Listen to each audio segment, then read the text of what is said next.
Well, it's family time, and that may entail a trip to the cemetery. You can always bring a beautiful fresh bouquet of flowers, fresh flowers, or you could try one of these options. This is a cemetery cone made of fresh pine greenery, and it just has some nice outdoor ribbon, pine cones, some other little sprigs that will last the whole winter long.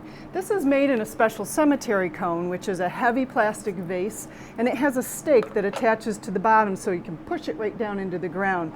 I always make it with some stone or a heavier weight in the bottom too, so it helps it hold up through those winter months. It's usually windy there. There's also a nice cemetery wreath, like this one here in front. Now this is an artificial wreath. It can be fresh as well. This has a beautiful bow, weatherproof, up at the top. I usually put my ribbon at the top because later on when there's a lot of snow, I don't want the streamers or the bow itself to be down in the snow. Have a few little items wired right onto that, and it's wired onto an easel stand which pokes right into the ground. If you already have your wreath, don't be afraid to just pick up a stand and wire it on yourself. These can be in fresh as well, and again, all the pine greenery holds up really well for months because it's the cold and the wetness and moisture of the snow that keeps them looking good.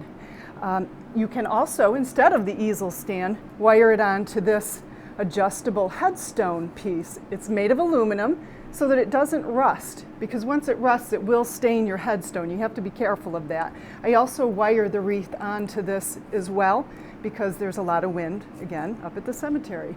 Another aluminum piece, and my favorite piece to use, is actually this headstone saddle, which is an arrangement put onto this aluminum plate, and it's adjustable because you clamp the legs onto the headstone. And here's one made right here that's gorgeous. It's actually on the saddle. I don't know if I even hide the legs a little bit so even the mechanics don't show. This is all fresh pine, outside waterproof berries, waterproof ribbon, pine cones. Now, if you can get back to the cemetery in time and gather up the parts and pieces, whether it's the whole thing or just a piece of it, you can always use it again next year or just have a bow dressed up again and refreshened. So thanks for joining me. I'm Casey Krause, your home gardener from Hillside Garden Center.